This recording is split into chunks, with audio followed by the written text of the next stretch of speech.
Good evening, everyone. My name is Idan Dekel. I teach here at the college in the Classics Department, the program in Jewish Studies. And my name is Christopher Nugent, and I teach in Chinese and comparative literature. And it's our great pleasure to welcome you tonight on behalf of the W. Ford Schumann Class of 50 program in Democratic Studies, for which Christopher and I are currently serving as the faculty fellows.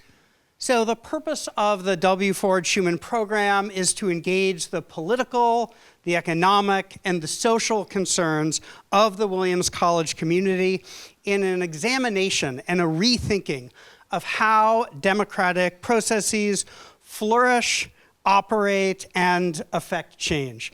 The program seeks to foster exploration of ways to renew and to reform our democracy in order to keep citizens engaged and government responsive. Above all, we are committed to the idea that democracy and civic responsibility flourish through sustained dialogue. And to that end, we organize and support various activities throughout the year, including the annual appointment of the Schumann Visiting Professor in Democratic Studies. And this year, that role has been filled by award-winning New York Times columnist Jamelle Bouie, who offered a very successful winter study course on making and remaking the U.S. Constitution, and who has now returned to campus on this chilly and snowy evening for a wide-ranging conversation about the first 100 days of the current presidential administration with our own Professor Justin Crowe from the Political Science Department. Now, we promised Jamelle when he was here in January that when he came back in the spring, it was going to be warmer. We didn't tell him that that was only true because it was about 5 below when he was here in January. Technically true, but true. This will be an evening of false promises to be discussed and analyzed, I'm sure. In addition to the ongoing support of the Schumann program, we would also like to express our deep gratitude to two people without whom this event would not have been possible, Lauren Berensky and Bridget Ryder. And we're particularly glad to have Justin Crowe, Williams class of 2003, and the Kennedy Professor of Leadership Studies and Political Science as interlocutor for tonight's conversation.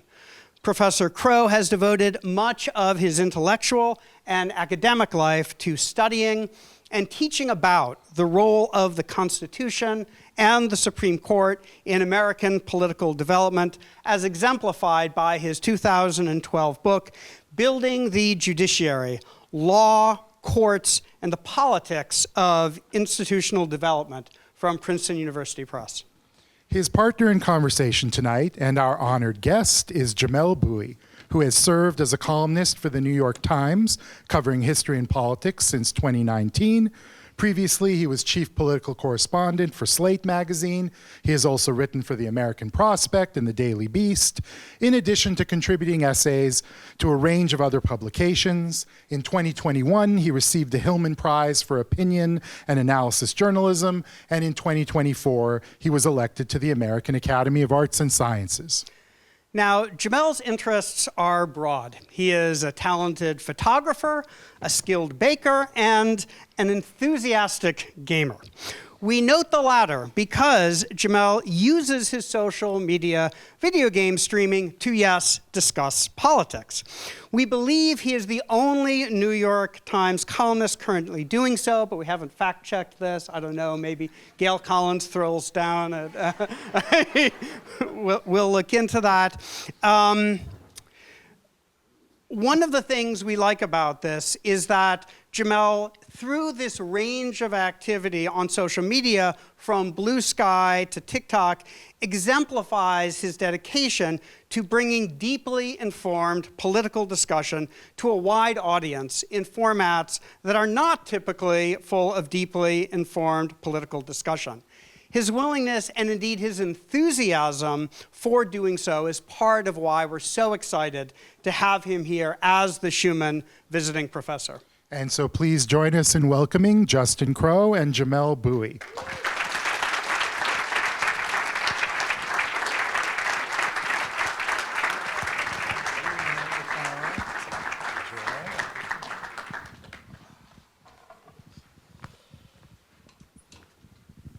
It is weirdly cold here, by the way. I actually checked the temperature, but Christopher and Adon stole my joke. It's 25 degrees colder here than your native Virginia today. So thanks to Christopher and Adon for arranging this, and to Jamelle for visiting us here in Williamstown once again, weather notwithstanding. Jamelle and I met back in January at Maud's house when you were here teaching the winter study, but we haven't spoken since, so I'm thinking of the conversation here tonight as a kind of catch up on what's gone on in the interim. I think you were here a few days after the inauguration, if I recall. So what's gone on over the first 85 or so days of the Trump administration, with kind of particular interest in institutions that I'd describe as under some stress or experiencing dysfunction or maybe in crisis, namely the Constitution, the Republican and the Democratic parties, and the media. And I figured we'd take about 30 or 40 minutes to chat somewhat big picture about these topics, and then we'll open it up to the audience with plenty of time for questions. So as a kickoff, I thought we might just take stock a little bit. What has surprised you most about the first not quite 100 days? And it doesn't need to be a presidential action. It could be anything you like. Yeah. First, thank you, everyone, for coming out. It's a pleasure to be back at Williams. I see some of my students from January. Hello. Okay, what surprised me most? I think, okay, so my, rewind to before the president got inaugurated. My assumption going into this second term was that he really, he intended to kind of reshape the government in a kind of a personalist kind of regime. So that was what he was trying to do in his first term. That was the language of his campaign, and I assumed that that would be the case for this second term. I think the thing I'm surprised by is the sheer speed with which they are attempting to consolidate that. I think that the speed of it, the shock and awe, has, or at least initially did throw many people off balance, but I think we're also beginning to see the problems moving so quickly can present if you want this to be any kind of durable settlement. But it's really the speed, the fact that they fire tens of thousands of workers, that they have immediately gone towards using federal law enforcement power in really aggressive ways. This is all very striking to me. The fact that they 2 months in and it was time to destroy the global trade system, right? Like that's the speed is a surprising thing to me. Okay, so I think this will. I didn't prep Jamelle on this. At dinner, he said specifically requested you not to prep exactly. me. Yeah. At dinner, he said, "I don't want to know what questions you're going to ask." So speed will be a theme that I think runs through here. So this sets us up well. Let's start with something not known for speed, and that's the Constitution. A frequent subject of your columns, a daily subject of my teaching. Obviously, we can get into some of the particular constitutional conflicts of the day as needed, but rather than just check those off, what happened last week, what happened this week, what happened today, I thought we might try to think a little more holistically, and maybe this is just the constitutional law professor in me, but let me ask this. What does the start of Trump 2.0 reveal to you about the Constitution? Has it changed your thinking about its virtues or its flaws? Has it altered your understanding of what it does or how it should function in America? That's a very good question. I mean, this they're for all a good living, questions, so. but I'm not sure it's changed anything, but I think it's really emphasized and reiterated the basic truth that at the end of the day, the Constitution is just a bunch of words on paper. Parchment barriers, as James Parchment Madison would barriers, say. right, exactly. And that it is not a good idea to rely on those parchment barriers to restrain a government that has a lot of power and authority, that you do need actual individuals, actors within the system who value the system for its own sake, who value the notion of constitutional government for its own sake, and will try to bring into reality the barriers that the document actually lays out. And what we've seen over the past 85 days is that as far as the people who hold power either in Congress or in the White House, those people don't want that, right? They don't see themselves as having an allegiance or commitment to the Constitution as such. I think this also, this is a way of getting into this question that's consumed at least political media of, when is there going to be a constitutional crisis and so on and so forth. And I've thought, not always, but I've thought that was an odd way of approaching this, because to me it seems that whether or not you want to describe anything as a crisis, it is true that the White House is led by people who are kind of launching an attack on various foundations of American constitutionalism, and they're sort of not even stress testing, but seeing what it would take to overcome critical things. And so even if there were people in Congress, like a congressional majority, that wanted to restrain the executive, I think you would be dealing ultimately with an executive that just rejects the notion that it can be restrained in any kind of way.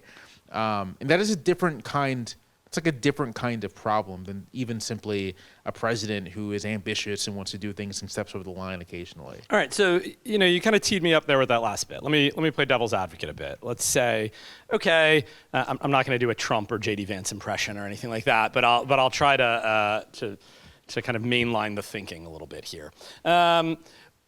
What if I say, well, the constitutional system, Jamelle, is, as you know, right, about actors grating against each other, actors pushing and pulling. James Madison says ambition must be made to counteract ambition. So why is it that we should look at this particular moment? Why is it that we should look at these past 85 or so days and say this is anything more than a president trying to be opportunistic, trying to be speculative, looking for opportunities to expand power and to push a vision that he thinks he has a mandate for? And isn't the problem here not, the president or not even the Constitution, but the other political actors in the system? Isn't it less the aggressor than that no one has stood up to try to stop the aggressor? So I certainly agree that blame the game, not the player. Right. I certainly agree that a major problem is these other institutional actors, but I disagree that the president is acting in ways that presidents do. Part of that is because the president rejects the legitimate authority of other branches of government, right?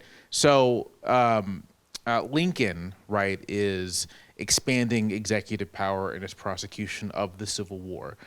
Dramatically so. Dramatically so.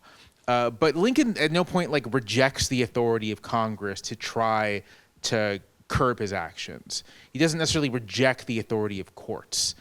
He's actually quite worried about what it would look like for him to reject courts. He's worried enough about Congress that after the first few months of the war, he goes to Congress and essentially says, I've had to do these things because they were necessary. There is no other option. Either I do nothing and the Union falls, or I do this and maybe I am going beyond my authority. So I'm coming to you, Congress, both to retroactively affirm what I've done through legislation, but also to invite you to participate in this project of trying to hold the Union together, that we have to work together here. And that demonstrates, right, a recognition that he is not the only constitutional actor that matters. FDR, another president who expands executive power, but does so while also working with Congress and with also recognizing the authority of Congress and even the authority of the courts, even as he pushes against them. But Trump doesn't. Right now, we haven't run into a situation where Congress is saying one thing and Trump wants to do another. But I think it's perfectly reasonable to just assume that if Congress had said to the president, you can't actually dismantle USAID unilaterally without us passing a law, I think he would just ignore them. He doesn't recognize Congress as having any legitimate authority. And his agents in the administration are openly saying that they don't think at least lower courts have any authority to bind their actions. And I think that's a distinct thing. It is genuinely unusual for presidents to not just want to expand their authority, but to essentially say that we are the only legitimate authority, and that if you aren't acting in accordance with our will, that's the illegitimate thing.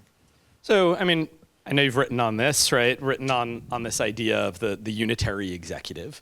And I mean, part of the Trump administration's argument on this, and the Trump administration isn't alone in making these arguments. These arguments came to the fore quite prominently in the George W. Bush administration with Dick Cheney and some of his legal advisors, that, the president is given by Article 2 the executive power. And the entirety of the executive power is vested in the President of the United States. And couldn't we say that the president, in trying to, I'll say, save the global economy, in trying to redress trade imbalances, in trying to protect the country from the wave of crime that might befall us, that the president is acting not only within the confines of what an Article 2 imagines, but also according to his oath of office, to take care that the law is faithfully executed, to preserve, protect, and defend the Constitution of the United States, right? Obviously there are historical fallacies, right, in the, we'll call them, or weaknesses in the unitary executive theory. But I suspect your concern with it is not merely about historical accuracy, but something deeper about political principle. So I'd wonder if you tell us what it is. Yeah, I mean, we could have a whole conversation about what I think is the abuse of the vesting clause. Like, I think you, me, and Claire McDonald would be the only people interested. But I mean, but actually, it's part of the same thing, right? Sort of like the purpose of the U.S. Constitution is not to create a very powerful executive who can stand atop the country and lead it. The purpose of the U.S. Constitution is to preserve a Republican form of government and to restrain the authority of that government as much as possible to preserve the liberty of the people. That's why it's there. That's why they did it. But isn't it also to establish justice and ensure domestic tranquility and provide for the common defense and, sure, and all of these? And couldn't he be thought to be doing some of these things? But all of those things have to exist along with the fact that the purpose is to effectuate a particular way of doing political life. And that particular way of doing political life isn't a single figure dominating every other institution and power center and civil society within the society, within the country. It is by design, by structure, and by ethos, something that's supposed to be collaborative and cooperative. And so setting aside sort of historical problems, I think, with the unitary executive, just the manner in which the president is approaching this charge to take care of the laws are faithfully executed, to provide for the common defense, and so on and so forth. I think the manner in which he's doing it runs counter to what the purpose and the ethos of this is supposed to be. Like, this isn't a system, again, by design, in which you can run roughshod over the legislature spending decisions and say, well, I think it's better spent this way, so we're going to do it this way. Like, no, the point is that if you think it's better done your way, then you go to the Congress, who are also the legitimate elected representatives of the entire people, and you negotiate. You don't treat them as if they are subordinate to you. And that notion of treating other actors, treating other institutions, treating the citizenry as subordinate to you, not equals of a sort, but you are their boss, I think actually runs deeply counter to the American political tradition. Okay, so part of what you're articulating here, right, and I agree with you about I'm not sure, had this discussion a lot in class, some of my students are here, they have heard this, but I'm not sure about whether we want to fetishize the term constitutional crisis or not, and as though we flick a switch and we know it happened versus it didn't. But you're talking about, it sounds to me, a kind of an undermining of, if not constitutional text, though perhaps sometimes as well, that an undermining of constitutional norms, an undermining or constitutionalism, right? Okay. It's just sort of like a way of structuring a society. Okay, so let's push forward a little bit, or be a little constructive about this, perhaps. One of our shared students tells me that you have a grand vision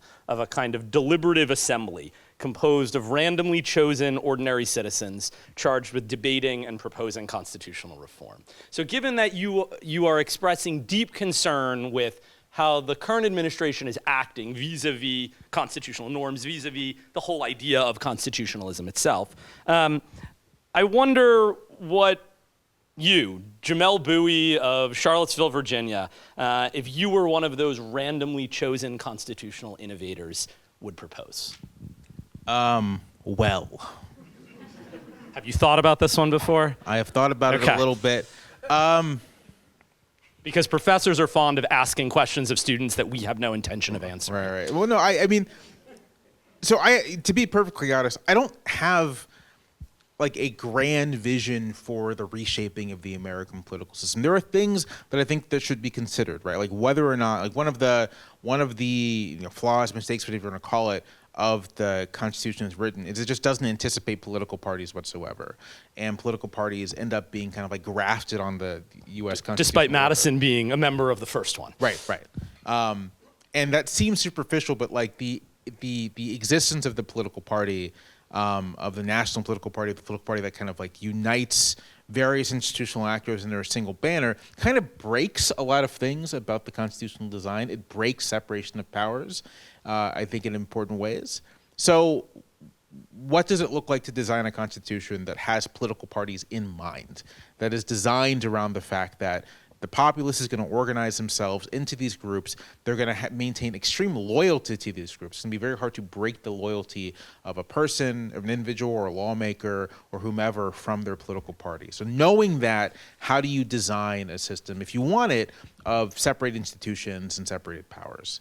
I think that experience right now is demonstrating to us that perhaps the presidency is a bit too strong.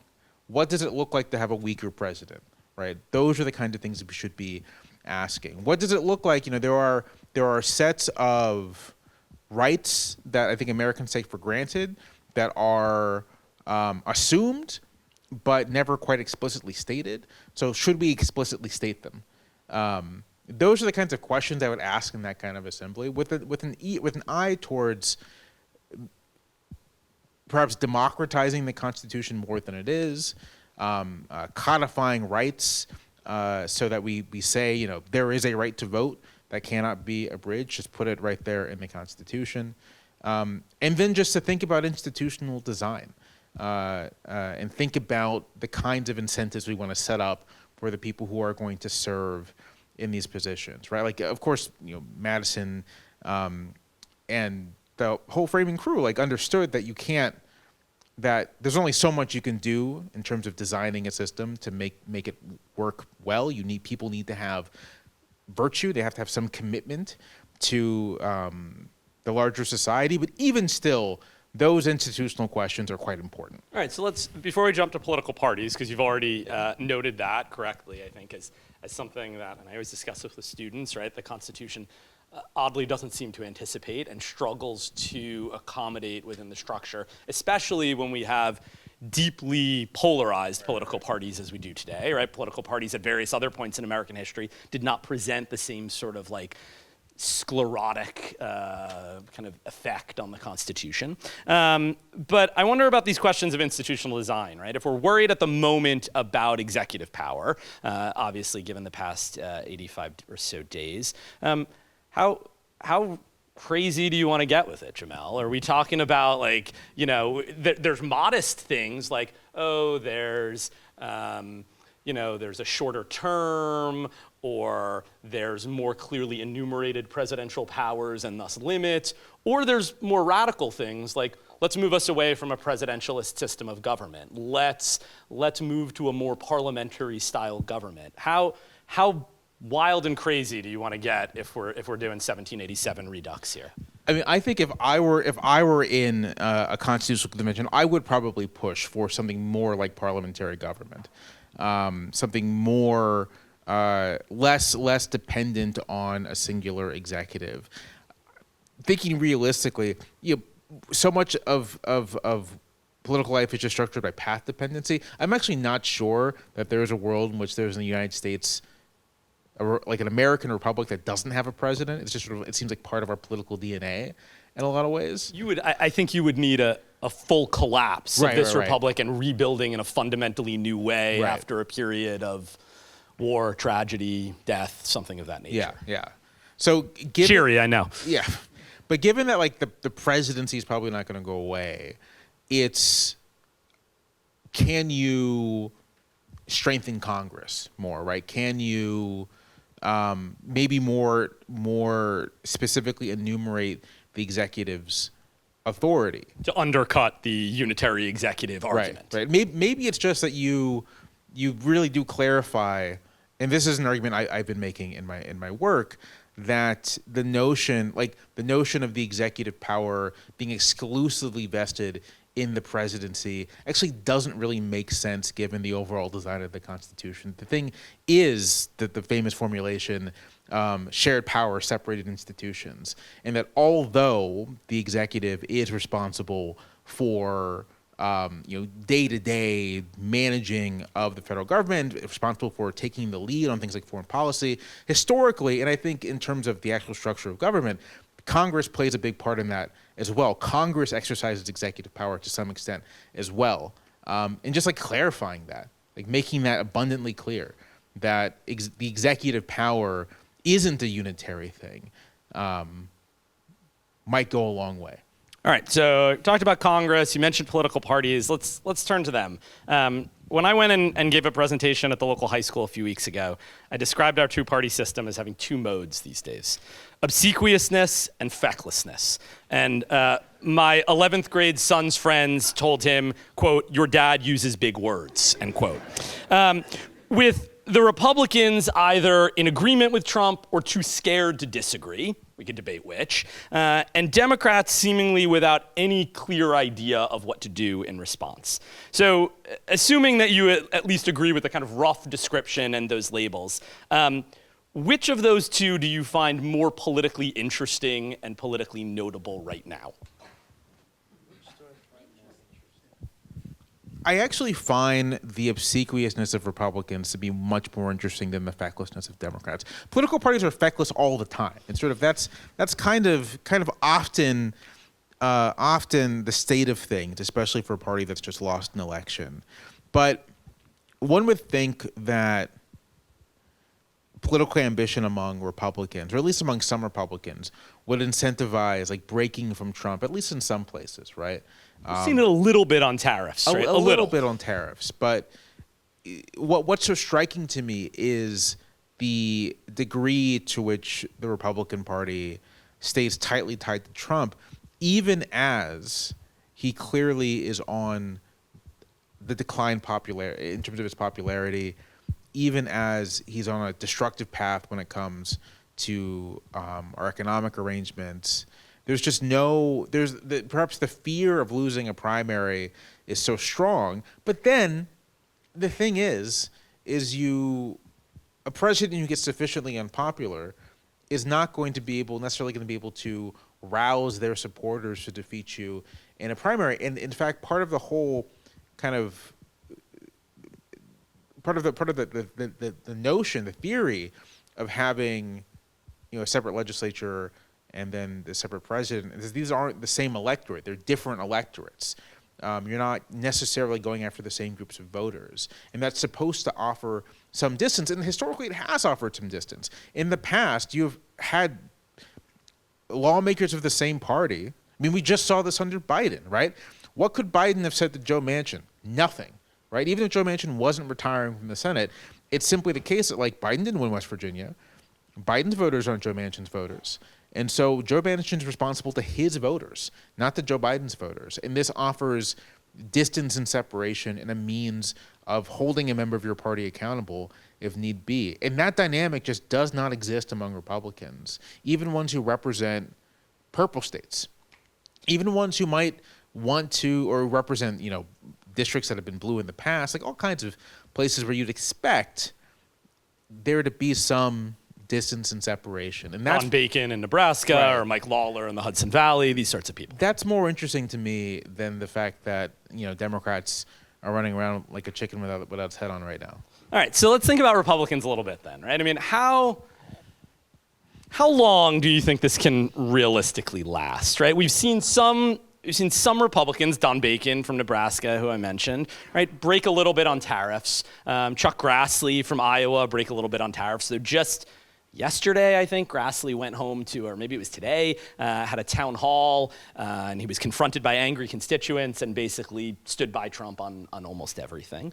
And so perhaps, and part of what you're talking about is despite these different constituencies, the people who are loudest are not Grassley's voters. They're Trump's voters, and they sometimes vote for Grassley as well, right? And we know there's this kind of phenomenon to the extent that Republicans don't do as well on the ballot when Trump isn't there. Yeah. Right? They do better when he's there because he is bringing these so-called low-propensity voters back into the electorate.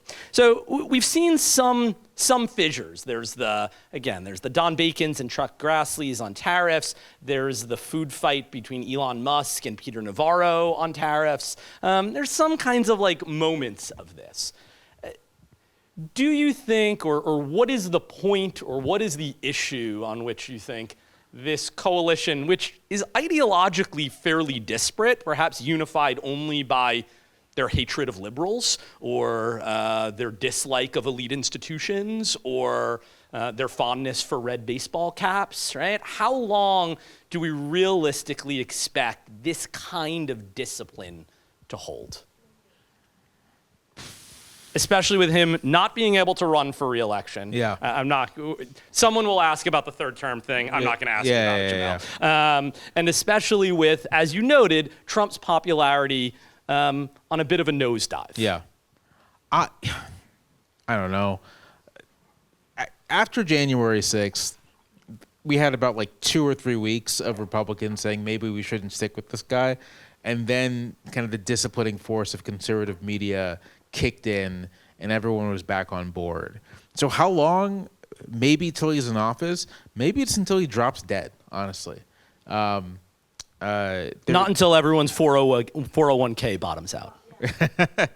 I'm not confident. I think among voters it might do it, but I'm not confident that would even be enough to get lawmakers to just sort of make a decisive break. I think part of it too is that they're just there's a bit of a selection effect happening here, especially, I don't think this has quite occurred among Democratic members of Congress, but I think I've witnessed over the past 15 years among Republican members of Congress, and that is over successive generations, every 2 years, every 4 years of Republican Congress people, basically anyone interested in doing serious legislative work has left or been driven out. There aren't that many, there's always lots of commentary about Republicans struggling to put together a budget bill. And some of that is because of ideological infighting and factional disputes. But some of it's just quite literally, you have a bunch of members who do not know how to do this. And so hoping for, this connects to breaking from Trump because I'm not sure they see themselves as necessarily independent of Trump in a meaningful way. Oh, I think they don't at all. I think they think his brand is necessarily their brand. Right. They I don't necessarily think that there are very many Republican members of Congress who can even really think seriously about what a post-Trump Republican Party looks like, because they themselves don't seem to have any purpose in the legislature other than to rubber stamp whatever Trump wants to do, if legislation even comes up before them. Which notably, there's been exactly one bill passed by this Congress, maybe two. It's been a remarkably unproductive legislative session. So I honestly do not know what it would take to get Republicans to break from Trump. I do think that once he's gone, there'll be lots of tell-all. Oh, they'll all say I was against him secretly, right? I was against him before I was for him, to invert the John Kerryism. I wrote a mean letter about sending people to the El Salvadoran gulag. We'll get a lot of that. But while he's still there, I don't know. It really might be he'll have to drop dead. So let me give you just one possibility on this, right? You said they can't imagine a post-Trump Republican Party. I think that's right. They also don't want to imagine a post-them Congress, whoever them is, right? So let's set aside the Lauren Boeberts and the Marjorie Taylor Greenes and those types. But Jody Arrington from Texas doesn't want to imagine a post-Jody Arrington Congress. So if the economy really tanks, whether because of market uncertainty over tariffs or just a kind of recession on the horizon, and polling looks really, really bad for them going into 2026. I don't know that I expect all of them en masse to depart Trump, but are there enough who say, wait a minute, we need to do something different? They're not going to impeach the president or anything like that, but if the Democrats are on the verge of sweeping into Congress, which is, given the history of tariffs and what happens after them, not an unreasonable possibility, do you think any Republicans get scared then? If principle doesn't move them, does self-interest? I'm sure. I don't want to make any definitive statements. Like, absolutely not. In the back of my head, I just had an analogy ready to deploy about the end of what's it called? Letters from Iwo Jima, where a bunch of the Japanese soldiers are like about to grenade themselves rather than be captured. I don't know why I'm laughing about this, but it's a good movie, and it's a very moving scene. And I was about to deploy that to describe Republicans grenading themselves in desperation. I don't know if they'll go that far, right? I'm not sure how self-destructive the party is, but I do. I don't know. I do not know. During the COVID economic collapse, even that wasn't quite enough to get Republicans to begin to break from him. It wasn't even enough to get Republicans to agree to any kind of rescue package, right? The rescue packages were basically negotiated by Nancy Pelosi and Steve Mnuchin, and they managed to get sort of like a couple Republicans to break ranks to vote for them. If there's a recession, if there's a collapse, if people's 401ks begin to tank, if the tariffs mean that iPhones cost $4,000 now and you can't get a Nintendo Switch 2. Speaking from personal experience. I really want a Nintendo Switch 2.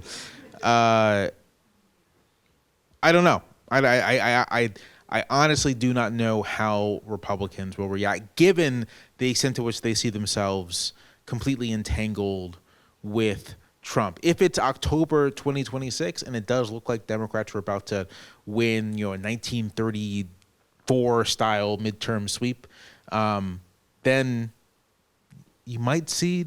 But I really think my instinct is to say they're going to be holding on until the very end. They're going to die on that hill. Okay. Let's quickly touch on the Democrats. We spent more time on the Republicans because you said that was more interesting. But Democrats, right, kind of a fundamental divide, it seems, right now between, let's say, conflict and compromise. And that's been true for congressional leaders, right? Think Hakeem Jeffries versus Chuck Schumer on funding the government. It's been true for state-level officials. Compare Janet Mills in Maine to Gretchen Whitmer in Michigan.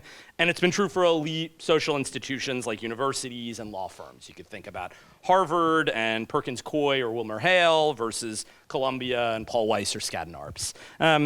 So conflict, compromise. Jamelle Bouie is made the head of the Democratic National Committee. What's the strategy for the party?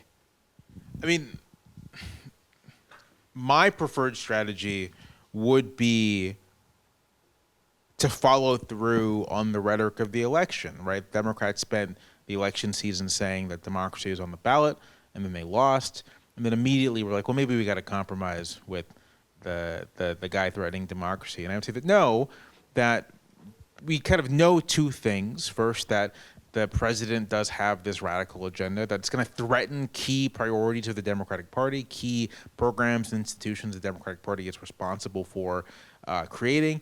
And the president is not likely to be choosing people to run the government who ought to be there. That was the case in the last term. I often feel like everyone forgot that he was president for 4 years. And so you could just look at that and use that as a decent guide of what's going to happen, to say nothing of the intervening 4 years where he surrounded himself with like a cadre of maniacs. So it seems to me that if you were in Democratic leadership on the run-up to January 20th, it's a very easy strategy. We're just going to oppose all of his nominees.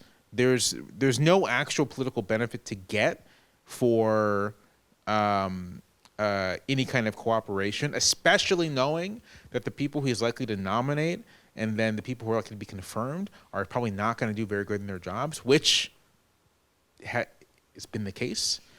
And to maintain a posture of just like total opposition, which in turn would bolster other actors within the society. I think it's important to recognize that the first time around, part of what gave Trump so much trouble, the reason why he had so much trouble in that first term, is the immediate mobilization of opposition, was popular opposition first, ends up stiffening the spines of Democrats in Congress, of institutional actors, to take a more hostile posture towards them.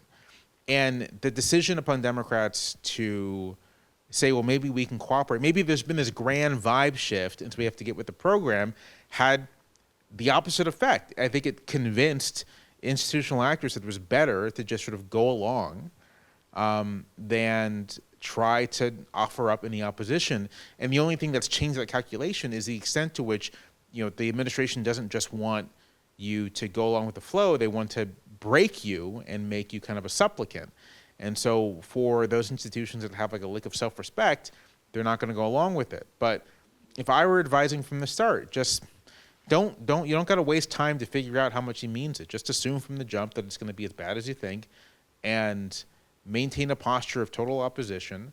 And you can still follow the James Carville, suggestion of watching the administration flail and fail and taking advantage of that failure. But I think you'd be helped along, and you do damage to the administration as well by just behaving like an opposition and not necessarily like governing partners. All right, you mentioned a moment ago that people seem to forget that there was a first Trump term, right? Forget 8 years ago. So that brings me to thinking about the media, where you obviously have the insider perspective that none of us have. Yeah, kind of. The rest of us do not have a column in the New York Times. Yeah, but I like living in unless Virginia. David Brooks is here a day early and in the audience. I don't know. I live in Virginia. No one talks to me down there. Fair. All right. Be that as it may. Do you get the sense that the media has learned anything from covering Trump the first time around? Have reporters and editors and pundits, have they figured out any new ways to cover this figure that is something like catnip for them, that they can't stop talking about no matter what they do? I don't think so, actually. I think, in fact, the opposite happened, that he won, and there was a sense that the media had gone awry by being as somewhat hostile as it was the first time around, and that basically you got to give the guy the benefit of the doubt. I think that's stupid, but I think that's been the reaction. I think you do see individual reporters, right, begin to grow tired of, administration spokespeople just like lying to their faces, right? And you're going to start to see individual people react in really hostile ways when confronted with that. But in terms of the institutions themselves, I'm being recorded, right? They're honestly. Do you want us to shut it off? They're criticisms I can't make if I'm being recorded.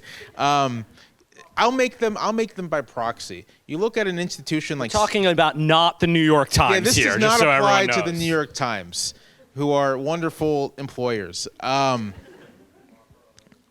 You look at an institution like CNN, whose response in terms of its programming was to push out one of its reporters known for being combative with the administration. Acosta? Right, Acosta.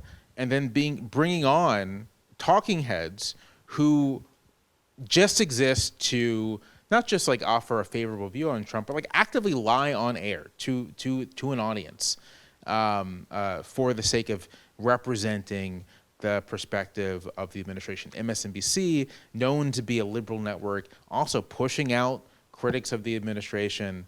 and maybe reorienting itself towards something a little more friendly, a little more open to administration sources.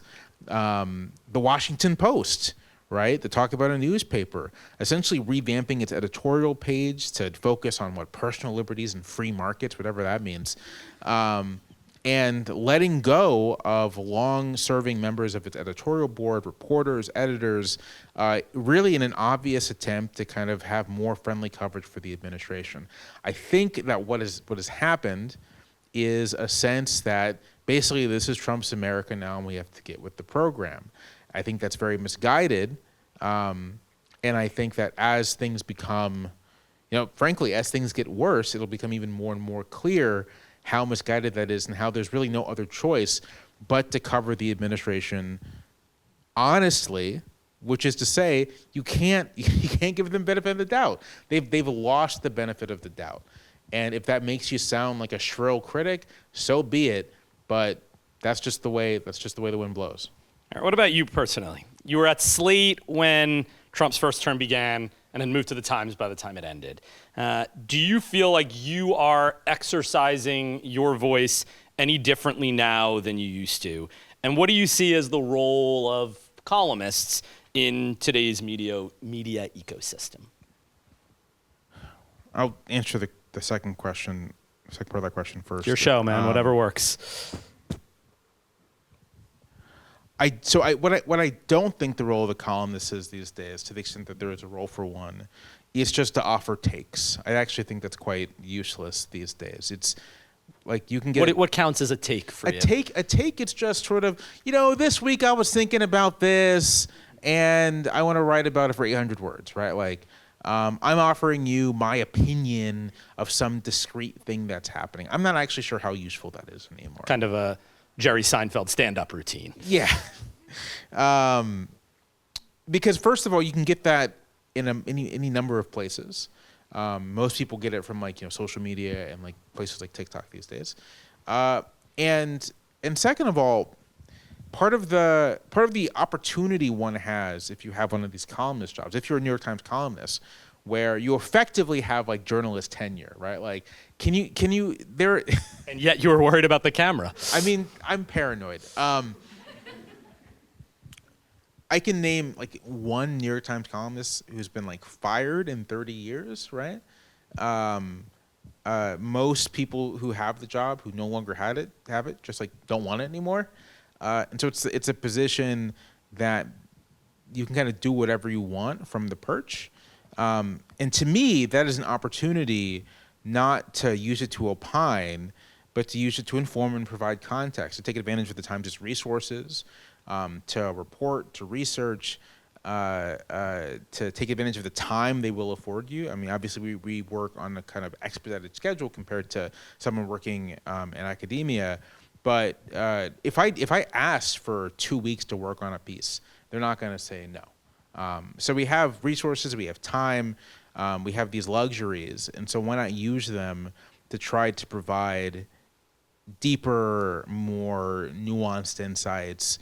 Why not use them to try to bring in perspectives that aren't often heard on the page, all that sort of thing. And so I think there's a role for the columnists as a facilitator of larger conversations that are facilitated by leveraging just the resources that we can bring to bear on sort of the world of letters that other people and other institutions don't necessarily have.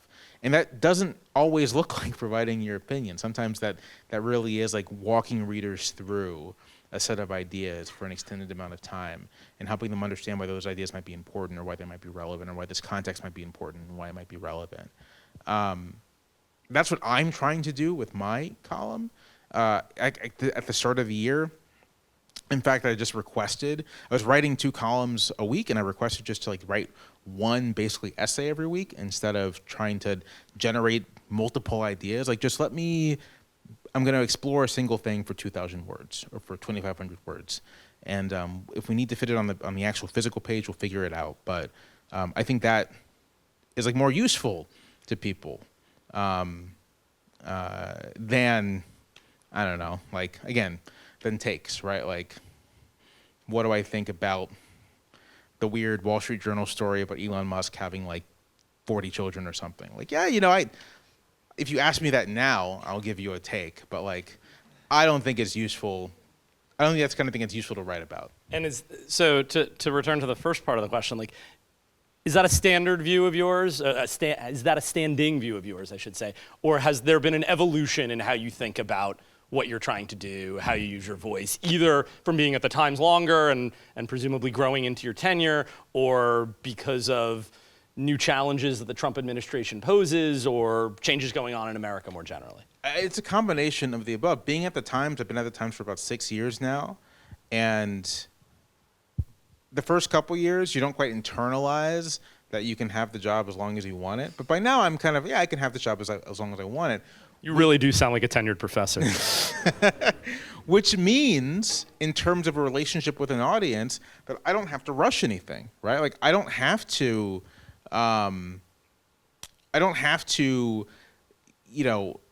constantly, when I was at Slate, I had to constantly generate stuff to write. I don't have to do that anymore.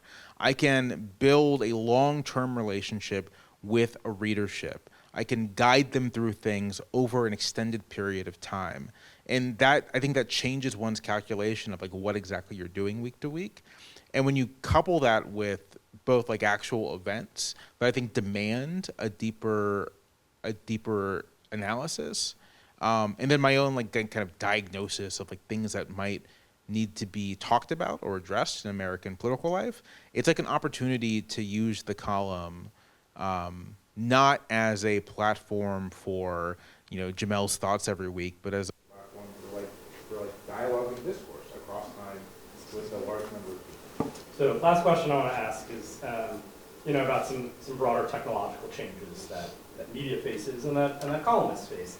Obviously, the Times has a massive readership, but I wonder how you think about having to compete, having to fight for attention with YouTube, TikTok, or other things that occupy people's time and bandwidth today. I know you are a TikToker to some degree, right?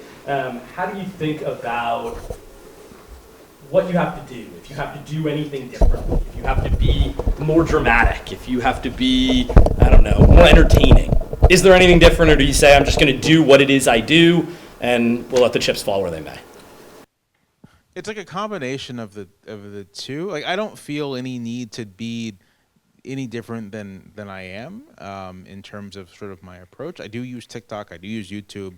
I make things specifically for YouTube. I have this TikTok page. I do Twitch, play video games, and talk to people, and then other social media as well. The way I see it, obviously, it's different than like 60 or 70 years ago, right? But at the same time, if you were a person who was kind of like a public intellectual or a columnist in like the 1960s, you were doing interviews on television, you were doing roundtable shows, you were giving interviews in Playboy, right? Like you were if you were trying to get your ideas out there, you were using whatever platforms were available to do so. You were engaging in public discourse in a broader way than just like writing your column. And I just see this as like a version of the same thing, lots of the New York Times audience is large, but relatively demographically narrow. There are lots of people who get their political thoughts from TikTok. And so why not try to provide, what I think is maybe like a more informed take on stuff via TikTok, or at least like a different register of providing political news on TikTok. There's people like to watch people play video games. It's still strange to me, but it's a thing that people are in. So why not try doing it? And playing a video game I like, a couple hundred people join the stream, we chat, they ask me questions, and they come away having learned something, hopefully, and then we participate in this thing together. Like, I just see all of it as part of the job of not just being a writer, but being someone who's like engaged in like public discussion. And I'm not snobby about where that public discussion happens. All right, we're going to open up to the audience for questions. I'm going to call on students for the first couple exclusively. And just for everybody, let's please keep it to a question rather than a testimonial or a speech. I think we're all here to hear Jamelle. If you wanted to hear me, you would just be in one of my classes. So I'm going to let Jamelle take the questions, but I will call on people. So starting with students. Claire. Hi, Jamelle. Hi, Claire. So you talked about the ways in which Trump specifically and the administration is like kind of weakening the legislative branch while expanding their own. And something you guys both didn't really talk about much was the court itself and like the judiciary. And I'm wondering. You don't get enough of that on a daily basis in class, Claire? Okay. I want to hear Jamelle's take. We're going to see what that does to your class participation grade, okay? So I'm wondering, like, to what extent do you think the court plays a role in this? And, like, at the same time, when it seems to be both expanding executive power, but then when it wants to step in and enhance its own, like, how do you see the court and thereby the Constitution? I'm just going to repeat for the camera the question. The question was about how do we see the role of the court kind of policing the power of the executive, not just the Constitution as a written document, but the court as an institution. When you say the court, do you mean specifically the Supreme Court, or do you mean the federal judiciary as a collective? Especially now, kind of both, but I think the Supreme Court, insofar as like it is also enhancing its own power while bolstering executive power simultaneously. Like, do you think that's going to be compatible or like lasting? Yeah, I mean, when it comes to the Supreme Court, I tend to think that they are going to have to choose at a certain point, like what exactly they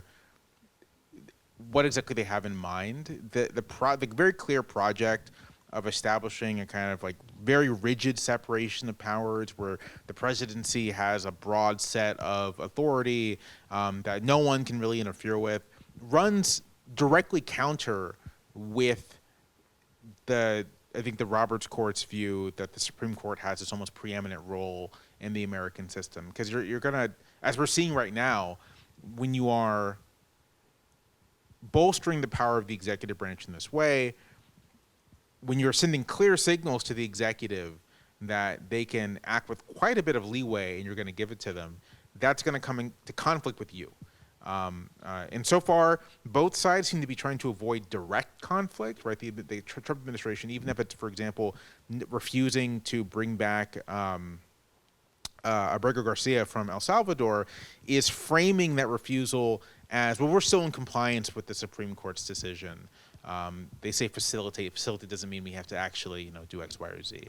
Now they're challenging the ability of district courts, right, to have any binding rulings. Sort of the administration's position seems to be that, like, well, it's called the Supreme Court, so we have to listen to them.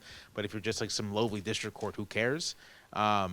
Which again, I think I'm not sure that Roberts and his majority have really gamed out the consequences of their executive power jurisprudence, because I think it's already leading to defiance of lower court orders, and there's going to come a point where the administration is going to say we don't have to listen to you, and then what, right? Then what do you do? So yeah, I think there's a very clear tension there. What I find a little inexplicable is that this is obvious. Like if last year's Trump v. U.S., you could have just, if you do this, the next president is going to think that they have like kingly power. Like that's very clear what's going to happen if you do this. And it's strange to me that they didn't anticipate this. Although on the other side, the Supreme Court's a weird place. These people live like weird cloistered lives. Maybe they didn't, So They said at the time we're writing a rule for the ages, right? Which when I read that, I was like, oh, they've lost their minds. Like, what do you mean you're writing a rule for the ages?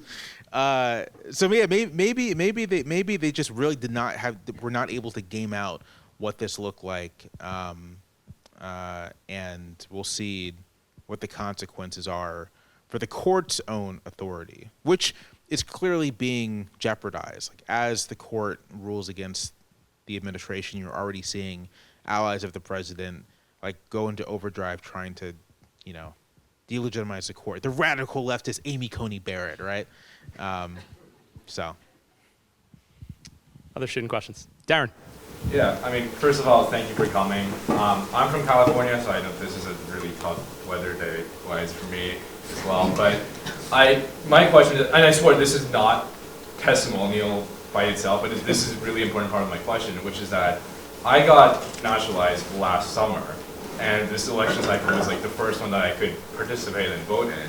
And what I really realized from that experience is that for the vast majority of my friends, either at Williams or back home, I went to high school in Silicon Valley, who are not political science majors or who are just not interested in this subject academically, or just don't even follow the news on a daily basis, is that to a lot of them, even with the Trump administration's second term so far, the best way to describe their feelings is still just indifference and ambivalence. And there's nothing that really gets them in the conversation with me when I'm trying to convince them to in certain political positions.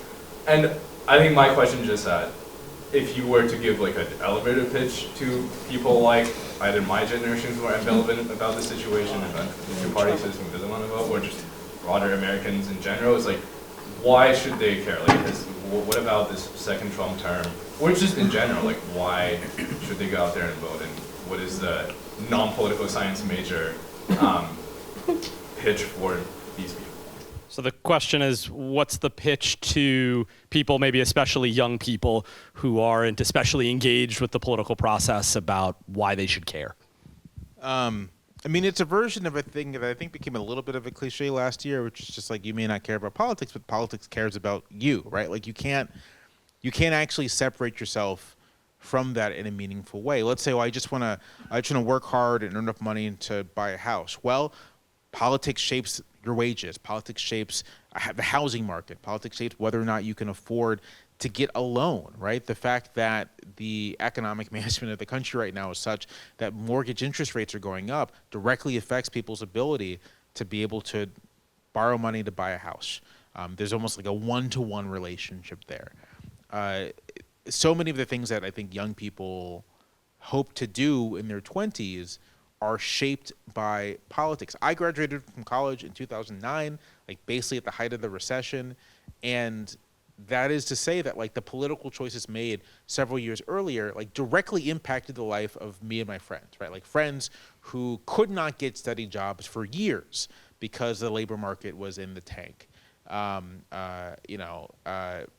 Friends who had to take on tens and tens of thousands of dollars of debt to go to grad school or go to law school or go wherever, basically to get some insulation from the bad economic environment, and who only now, 10 years later, are like anything close to being where they might have been had there not been a catastrophic recession or a stronger response to that recession.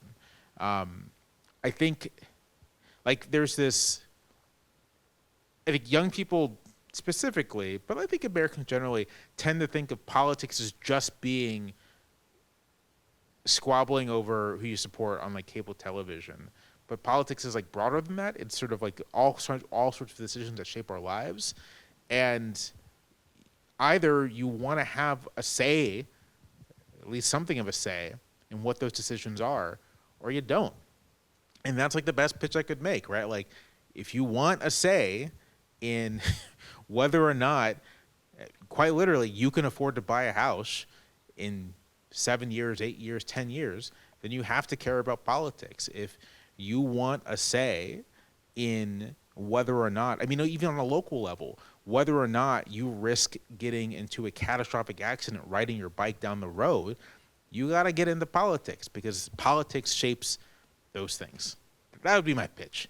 I'm not sure it's ever been successful, but. Another student question. Margaret.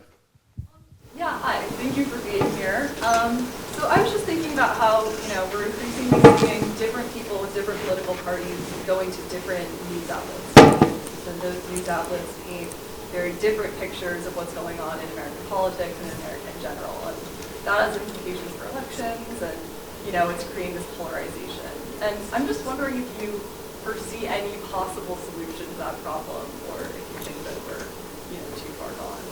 Questions about the sorting of media and partisan news sources and different citizens going to different news outlets depending on their ideology and what the potential solutions for that are. Yeah, I mean, I kind of wish it were just people going to different news outlets, because ultimately, the total viewership for a Fox or an MSNBC or CNN or what have you is actually quite small relative to like the population of adults. Even in places like the New York Times, I think we have like several millions of print subscribers and digital subscribers. Like, that's a drop in the bucket when it comes to the overall adult population. And although there's obvious like amplification effects, like if all of the media is covered.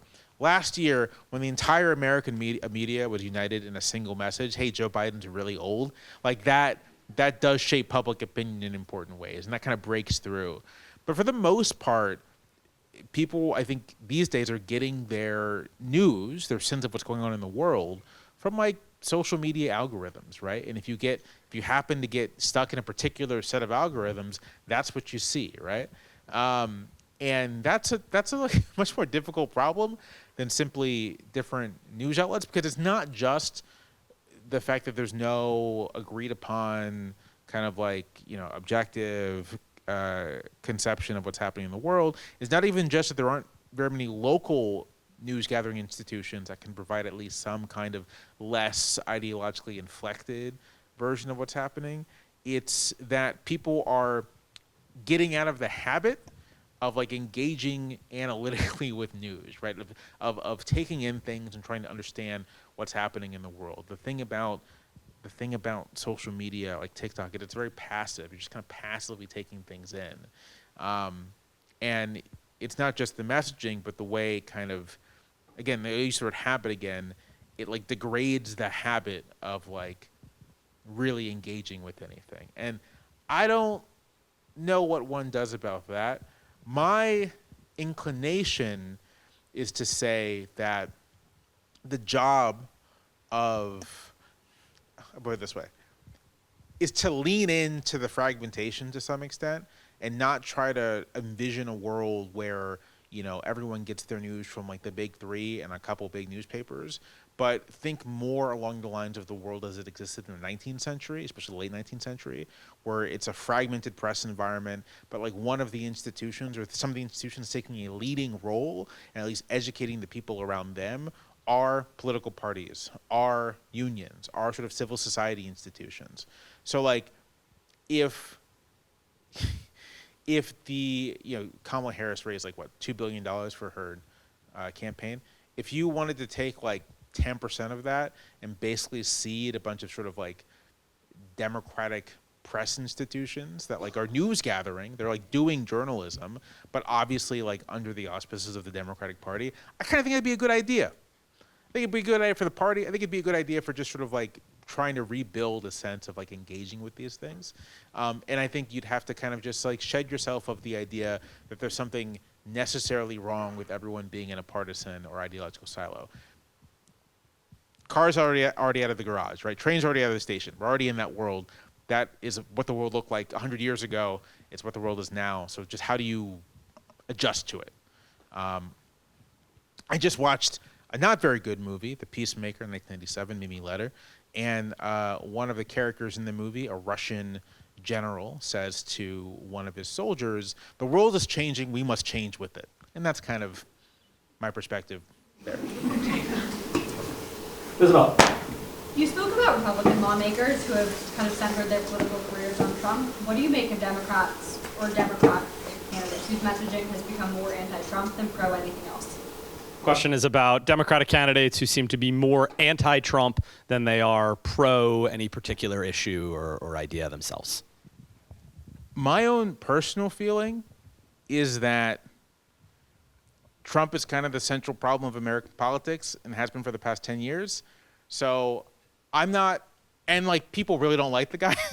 So my own personal feeling is that Orange Man bad is like not a bad political message and has the virtue of being like true, right?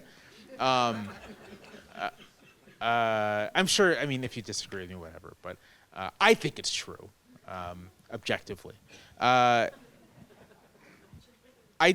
also don't think it's it's not incompatible with the positive message. Like you can do both, but it is true that sort of what works consistently is like negative partisanship and negative campaigning and emphasizing sort of like negative differences.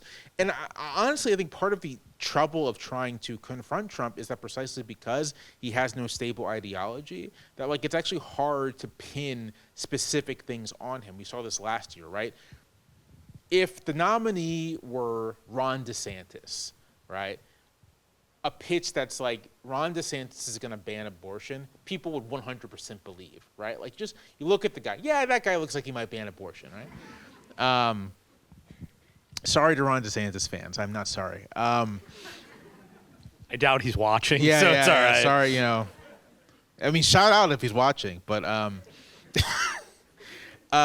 Trump, no one believes that. No, literally, people didn't believe that.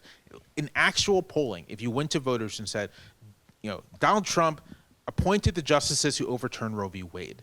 His support, his key political support comes from anti-abortion, the anti-abortion movement. Do you think Donald Trump would sign a bill banning abortion? And voters would be like, I don't think so.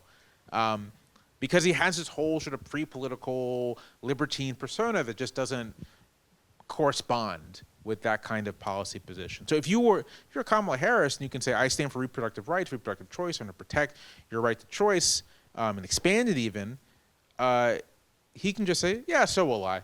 I'll be great for IVF. And that's what he did, and it worked. I've been kind of like tossing around this idea in my head that, you know, we've had Trump on the ballot in 3 consecutive presidential elections. In 2016, the Democratic message was, Trump is a fraudster. He's not actually going to help you. He's also, you know, he's not great. But one of the main messages the Clinton campaign was sending is that, like, all of the stuff he's saying about he's going to revitalize America is not true. And she lost. In 2024, the Harris message, the one going out to swing states, was, I have all these programs that can help you buy a house, lower the cost of groceries, and Trump is also bad, but we're going to focus on this economic message. And she lost. In 2020, Biden's entire message was, this guy sucks, and he shouldn't be president. And he won. And it's very simplified. But part of me thinks maybe that's you know, that's what works. And you can hash out agenda items elsewhere. I mean, all the fighting about agendas and positioning happens almost out of public view to some extent. But when it comes time to win votes, you know, in 2026, people will likely be very unhappy with them. And you can do here are the things we can do for you message. Or you can say, don't you want to stick it to that guy because he sucks? And I think that one might actually work a bit better. Just to take a quick step back from politics and kind of more towards what you do every day. You mentioned that you only have about 2,000 words per week that goes out in your column or your essay or your editorial. And I'm just wondering, and of course you have other ways that you have told us about interacting with people and getting your message out. But I'm wondering how you approach each of those 2,000 words and maybe like what your I don't know, like a writing mantra might be. So the question is about how Jamelle writes his columns, what his mantra is for approaching his topic or for deciding how he communicates. Well, I'll say I consider most of my job on a day-to-day basis to be like reading and like talking to people. That's like a lot of what I do is just read books. I think the things I'm interested in, which are sort of like, you know, American history broadly speaking, constitutional law. I'm always trying to keep abreast with like new, like, you know, law review articles and stuff I'm interested in. And so I do a lot of reading, and the way my process ends up working out is stuff happens in the news. I'm reading and I'm developing ideas. I have thoughts, and sometimes, often, there is some connection between what's happening in the world and thoughts I have about U.S. history or thoughts I have about the law or ideas I've been kind of playing around and developing about those aforementioned topics. And a column or an essay kind of comes out of the collision of those two things. So I'll give you an example. This week's column I wrote was on the renditions of immigrants, either undocumented or lawful residents even, to this Salvadoran prison. I can't call it a gulag in the column. Standard says, well, it's not technically a gulag. So it's like, okay, I can't call it that. But so I'll say prison here, to the Salvadoran prison. And that column, like the first chunk of it is sort of like going through the specifics of this policy, and then it's relating it to something I've read a lot about and thought a lot about, which is just like the status of free black Americans in the antebellum period and kind of like the legal status of those people. There's a great book, Until Justice Be Done, by Kate Mazur, which deals with this, but there's like a lot of scholarly research on basically sort of like what was it like in terms of your rights, in terms of your civic experience, in terms of your life experience if you were free and black in like Ohio in 1830. And what it was like was very precarious. You were restricted from the labor market. You had limited civil rights. You had limited legal rights. You couldn't necessarily, for example, file suit against a white person who stole something from you. You could be expelled from the state, and if you happened to be in the wrong place at the wrong time, you could be kidnapped and sold into slavery. And that experience of kidnapping and being sold into slavery, which is not dissimilar to being snatched off the street and renditioned to a foreign prison, right? There's no escape from either, practically speaking, was in my mind as I was thinking and reading about this rendition policy. And so the column is raising that experience of kidnapping, saying, you know, what's happening now is unique, but there are things that have happened in the American past that can maybe help us like unpack what's distinct about it or even what's not distinct about it, and then trying to unpack those things. And that's like often how a column works out, sort of like event that's happening, something I've been thinking about in US history or that I've thought about and read about and kind of pops into my head. Additional research to make sure that I'm on target. Sometimes I do this actually quite frequently. If I'm reading a book and I want to use it in a piece, a nice thing about being at the New York Times is when you call people, they tend to pick up. And so I'll just like call the author and say, hey, from the New York Times, I'm reading your book. I have some questions. Am I on the right target here? Is my interpretive lens a good one for what you're writing? And do you have any other recommendations for things I should read or people I should talk to? And all that kind of goes into the bucket, and out comes hopefully something that's readable. And if not, then I just try again next week. One thing I try to emphasize to anyone who asks is that like I'm not precious about the words at all. Like I've been a journalist for 15 years, and I've been writing many words every week, basically every week for that 15 years.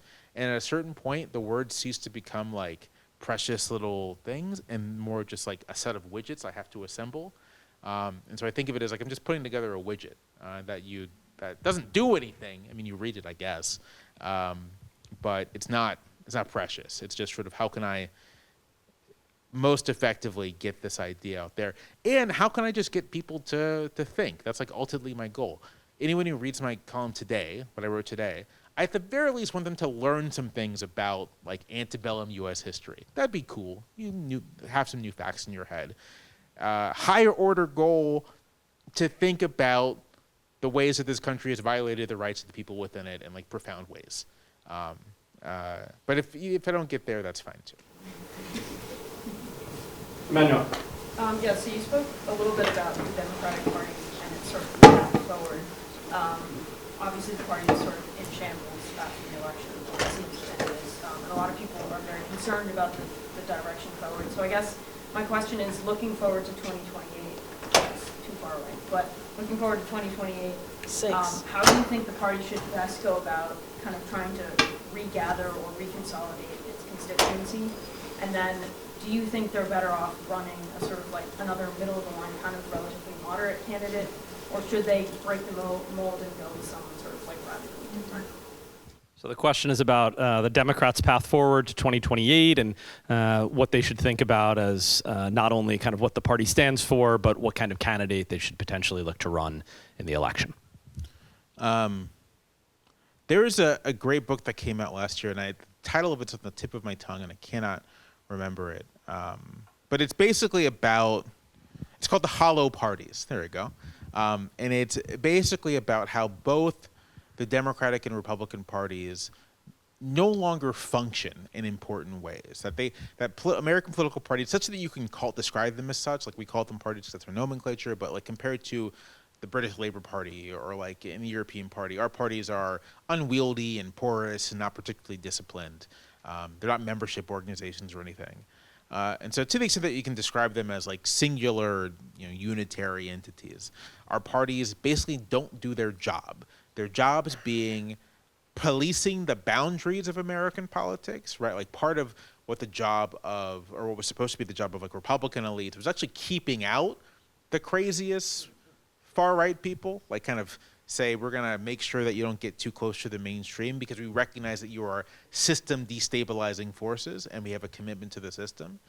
And then also mobilizing popular majorities to make the government work, right? To kind of overcome, to some extent, like the natural slowness of our system of government and actually do things. You promise things to the public, you assemble a national majority, and then you try as much as possible to like make those things real. And the parties just cannot do that anymore. The Republican Party very obviously cannot police its boundaries anymore, specifically, and the Democratic Party can no longer really assemble the kind of national majorities that can deliver things to most people. One of my takeaways from that book, and the way the book is structured is it's actually a great history of the American political party, so I really recommend it. It's very well written. For being two political scientists, no offense to political scientists, it's very readable. I'm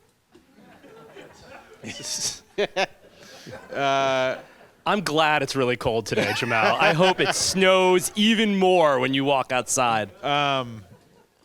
But they go through the history of the American political party in a pretty detailed way. And one of the... This is the Danny Schlossman book, right? Right. And one of the arguments the authors are making throughout is that at times there are formations, the Republican Party in the 1850s and 1860s, the Democratic Party in the 1930s and 1940s, which managed to simultaneously sort of like offer a coherent vision to the public, the capacity to mobilize the public in a broad way, to effectuate the things it wants to bring into existence, and to continue to police boundaries, to keep the system stable. But that part of how this happens is not necessarily through top-down organization, but kind of through experimentation, right? You kind of, political entrepreneurs, people who are interested in like winning political power, just try things out and see if they work. And so this is a long way of saying, I actually don't know what the Democrats should do. I don't know. I've never won an election, so I'm not going to pretend like I have some sense of what's going to work. I could say, I think a left-wing populism would work, but like there have been plenty of left-wing populists who've run in elections and they lose. I could say being a moderate centrist doesn't work. There are plenty of moderate centrists who win. Like I don't know. What I do know though is that I think the way the Democratic Party is organized, which is a little too top-down, a little too focused on maintaining kind of like lines of authority and seniority, I'm not sure that's working. And I think that what might be a more effective way of going forward is just like letting the various political entrepreneurs in the party experiment, try new things. I think these rallies that Bernie and AOC are doing is actually a very good example of this, right? Just they sense an opportunity, they sense an energy. They're just going to go hold rallies and see what happens, see who comes out, see what comes of that. And the fact that, like, I think it's a good thing that you don't have senior Democratic leaders poo-pooing this in the press. Like, yeah, let them do it, and you see what comes of it. Cory Booker's filibuster, right? Like, Chris Van Hollen and Booker going down to El Salvador. Just doing things, being active, searching for opportunities, and seeing what hits with the public. what works, what people respond to, and then building on that. And that can take many different forms and many different shapes. It can involve many different people. It doesn't have to be from the left or from the center or wherever. It's just like whoever wants to take advantage of the very real energy that's out there. And as elections approach, you begin to build on this in maybe a more organized way. But that would be my suggestion, right? Like, one of the more disappointing things that happened this year in terms of the Democratic Party was just when Pelosi put down her foot to keep AOC from the oversight position in the House. I think AOC's fine. Like, I'm not, I think she's a very talented political communicator and lawmaker. And so, but like, my frustration with that wasn't about being a big AOC fan. It was about, this is a young, talented person who wants to take a major role and who's a team player. And like, why, like, I mean, God bless Jerry Connolly, but like, let him retire and let someone else try something new in the position. But the reluctance to do that, the fact that the Democratic leadership has been there since I was in high school. Not Pelosi anymore, and obviously Jeffries is new, but Steny Hoyer, Jim Clyburn, like they've literally been there like since I've been an adult. That seems to me to be a problem, not because experience isn't valued, but because people do get calcified in how they think about the political landscape. And I think that's sort of the big Democratic problem. So many lawmakers are responding to the political landscape as if it's 1995 or even 2005, but it's not. It's a very different world. And again, the world is changing. You got to change with it. And allowing Democrats to experiment and try to change with it is like the best thing I could recommend. That, in fact, to end my answer, that's the lesson of 2008, right? Like trying something new, and it was very successful. We're gonna take one more question. Yeah, right here. Yeah, just thanks again so much for coming. Going back to the idea that we started with on how quickly the Trump administration has moved. They have, like in that vein, really rapidly tested so many different parts of like society and so many different like limits that they have to their power. Like we talked about, they have picked fights with so many of like the big institutions, law firms, institutions of higher education. And now like the like recent news being that like Harvard wants to like push back against these demands that the Trump administration has made. And I assume that there will be a point where fancy law firms want to do the same thing and won't like be willing to be pushed around anymore. I'm curious if the like the strategy that the Trump administration has of flooding the zone could kind of like the tide could like reverse back on them if this if like the pushback from these institutions could come at the same time, or like could be synced up enough, and if that could like pose a challenge for the Trump administration. Questions about whether the speed of the Trump administration's actions could actually have a kind of undercurrent if there's enough resistance, whether there are enough institutions acting in concert that could form some solid resistance. No, I think that's the correct insight. Like I cook a lot, so the immediate analogy I have is sort of like if you start 5 or 6 things at once on the stove. If you're very talented and skilled and organized and have some help, you can bring all those dishes to where they need to be. You can. Is that you when you're cooking, Jamelle? No, I'm actually I'm like a very sort of like rigid. Here's my mise en place. Like I'm very organized about this, so I never have this problem. But I've seen it happen. So you have a bunch of things going at once. You're trying to manage it by yourself. And maybe if you time it just right and you do it just right, you have a full meal that you've done and everything's okay. But more likely, if you're distracted, if you haven't prepared something and so now you're rushing to prepare, chop an onion while you have things going that you should be paying attention to, something burns, something isn't quite right, or maybe the whole meal is ruined. So it's like high risk, high reward here. And I kind of think that's the situation the Trump administration is in. You can flood the zone with like a full spectrum of attacks on basically all of civil society. And your hope at that point is that you're doing so aggressively with enough support that you can barrel over everyone and they bend the knee or whatever analogy you want to use, metaphor. But if people start to push back, right, and you don't necessarily have the resources to keep your eye on the ball and everything, if all of a sudden you're not just litigating a case involving some immigrants you're trying to detain, but you're litigating cases involving law firms who are saying these are unconstitutional orders we don't have to follow, colleges and universities saying that these are unconstitutional orders that we don't have to follow, federal employees suing, saying we were unlawfully fired. If all of a sudden you have dozens of different fires you have to put out now because of your full spectrum attack, you may come away with nothing in the end. And that is actually the situation I think the administration's in. That like made worse by the fact that they have fired lots of lawyers. They've intentionally weakened state capacity. So not only do they have fewer resources to defend themselves, but they also have a broad. To